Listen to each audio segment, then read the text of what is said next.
ఆంధ్రప్రదేశ్ సచివాలయ ప్రాంతం సందడిగా మారనుంది. మంత్రుల బాధ్యతల స్వీకరణ మధ్యాహ్నం సీఎం చంద్రబాబు రాక నేపథ్యంలో మరింత సందడిగా మారింది.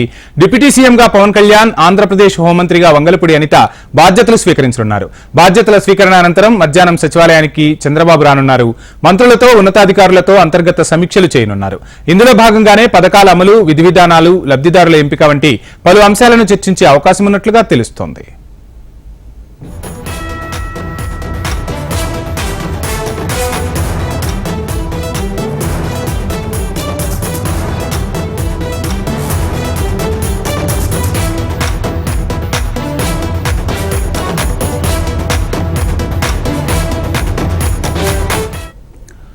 ఆంధ్రప్రదేశ్ సచివాలయ ప్రాంతం సందడిగా మారనుంది. మంత్రుల బాధ్యతల స్వీకరణ మధ్యాహ్నం సీఎం చంద్రబాబు రాక నేపథ్యంలో మరింత సందడిగా మారింది.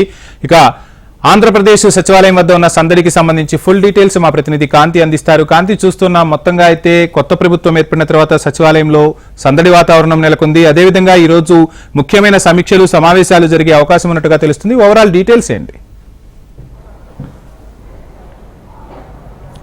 యావంశీ, ఆంధ్రప్రదేశ్ సచివాలయంలో మంత్రులకు అన్ని బ్లాక్లు జేఏడీ అధికారులు కేటాయించడంతో మంత్రుల బాధ్యతల స్వీకరణ కార్యక్రమాలు ఈ రోజు నుంచి 2 రోజుల పాటు భారీగా జరగనున్నాయి. అసెంబ్లీ సమావేశాల లోపు మంత్రుల బాధ్యతల స్వీకరణ కార్యక్రమాలన్నీ కూడా పూర్తయ్యే అవకాశం ఉంది. మొత్తంగా సచివాలయంలోని మొదటి బ్లాక్ లో సీఎం చంద్రబాబు నాయుడు ఉంటారు.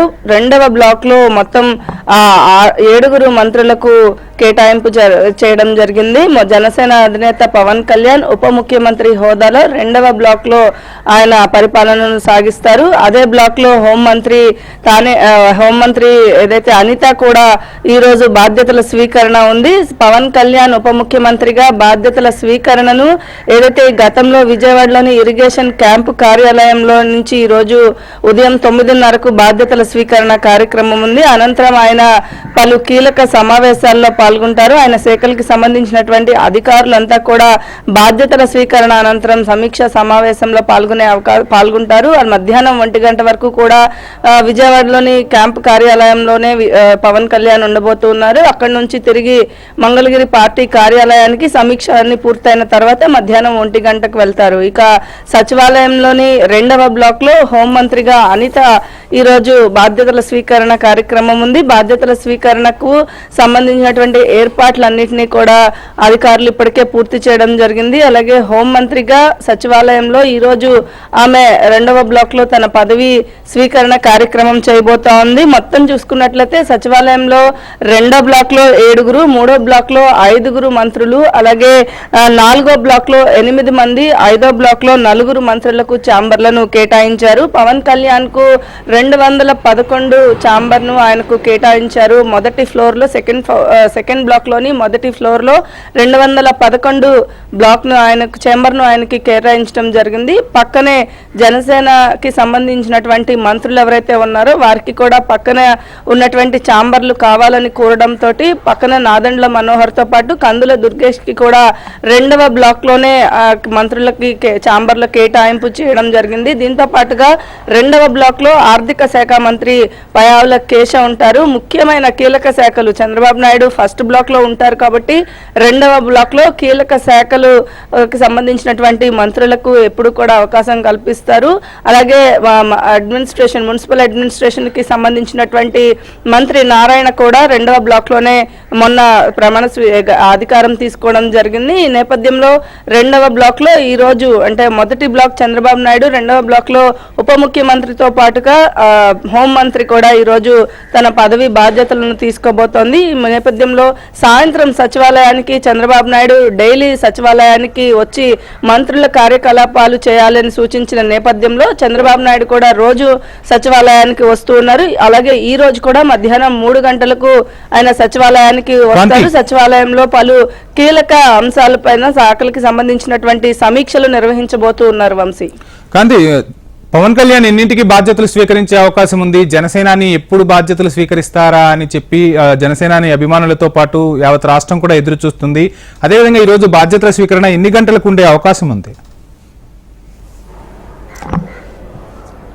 ఉదయం 9:30కు ఆయన బాధ్యతలు స్వీకరిస్తారు అని చెప్పి ముందుగా నిన్న చెప్పిన షెడ్యూల్ ప్రకారం ఉంది. అయితే షెడ్యూల్ ప్రకారం ఆయన 9:30కి ఇరిగేషన్ క్యాంప్ కార్యాలయం, ఏదైతే గతంలో ఇరిగేషన్ క్యాంప్ కార్యాలయం ఉందో ఇరిగేషన్ క్యాంప్ కార్యాలయాన్ని ఆయన పవన్ కళ్యాణ్ కు క్యాంప్ కార్యాలయంగా కేటాయించారు. ఈ నేపథ్యంలో ఈ రోజు ఆయన 9:30 నుంచి 10 గంటలలో మధ్యలో ఆయన ఏదైతే బాధ్యతల స్వీకరణ కార్యక్రమం ఉంటుంది, బాధ్యతల స్వీకరణ తర్వాత ఏదైతే ఆయనకి శాఖకు సంబంధించినటువంటి అధికారులతోటి సమీక్ష నిర్వహిస్తారు.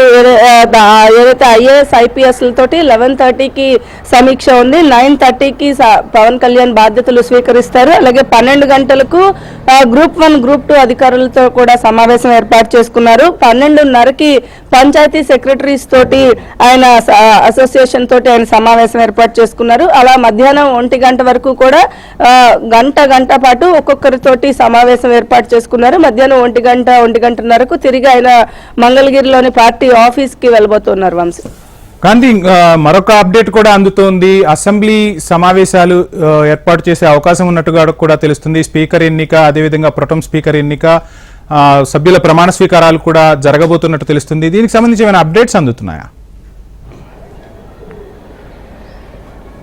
వంశీ, ఈ నెల 21వ తేదీ నుంచి అసెంబ్లీ సమావేశాలు 2 రోజుల పాటు నిర్వహించాలని నిర్ణయించినట్లుగా తెలుస్తా ఉంది. 2 రోజుల పాటు అసెంబ్లీ సమావేశాలు జరగనున్న నేపథ్యంలో ముందుగా ప్రొటెం స్పీకర్ ఎన్నిక ఉంటుంది. ప్రొటెం స్పీకర్ గా సీనియర్, అంటే సభలో మొత్తంలో సీనియర్ గా ఉన్నటువంటి నాయకులను ప్రొటెం స్పీకర్ గా ఎన్నుకుంటారు. అందులో ముఖ్యంగా చూసుకుంటే చంద్రబాబు నాయుడు 9 సార్లు ఎమ్మెల్యేగా గెలిచారు. తర్వాత గోరంట్ల బుచ్చయ్య చౌదరి 7 సార్లు ఎమ్మెల్యేగా గెలిచారు. అలాగే అయ్యన్న పాత్రుడు 7 సార్లుగా ఎమ్మెల్యేగా గెలిచారు. అయ్యన్న పాత్రుడికి స్పీకర్ గా అవకాశం కల్పించే అవకాశం ఉన్న నేపథ్యంలో మాక్సిమం గోరంట్ల బుచ్చయ్య చౌదరికి ప్రొటెం స్పీకర్ గా అవకాశం కల్పించే అవకాశం కనిపిస్తా ఉంది. అయితే గోరంట్ల బుచ్చయ్య చౌదరి ప్రొటెం స్పీకర్ గా ఎన్నిక తరువాత అసెంబ్లీ సమావేశాల్లో ఎమ్మెల్యేలుగా ఎన్నికైన వారందరితో పాటు ప్రమాణ స్వీకార కార్యక్రమం ఉంటుంది. ఈ నేపథ్యంలో అసెంబ్లీ సమావేశాలు 2 రోజుల పాటు నిర్వహించాలని నిర్ణయించారు. ఇది ఎమ్మెల్యేల ప్రమాణ స్వీకారం తర్వాత స్పీకర్ అలాగే డిప్యూటీ స్పీకర్ ఎన్నిక ఉంటుంది. డిప్యూటీ స్పీకర్ గా జనసేనకు అవకాశం కల్పించాలని నిర్ణయించినట్లుగా తెలుస్తా ఉంది కూటమిలో భాగంగా. ఈ నేపథ్యంలో 2 పేర్లు ముందు నుంచి వినిపిస్తూ వచ్చాయి. ఏదైతే మండలి బుద్ధ ప్రసాద్ తో పాటుగా ఇంకొక పేరు వినిపించినప్పటికీ కూడా ఎవరికి డిప్యూటీ స్పీకర్ పదవి వరిస్తుంది అనే అంశానికి సంబంధించి ఇంకా క్లారిటీ రావాల్సి ఉంది. నేపథ్యంలో అయ్యన్న పాత్రుడికి స్పీకర్ పదవి వచ్చే అవకాశం కనిపిస్తా ఉంది. Vamshi, thank you Kanthi.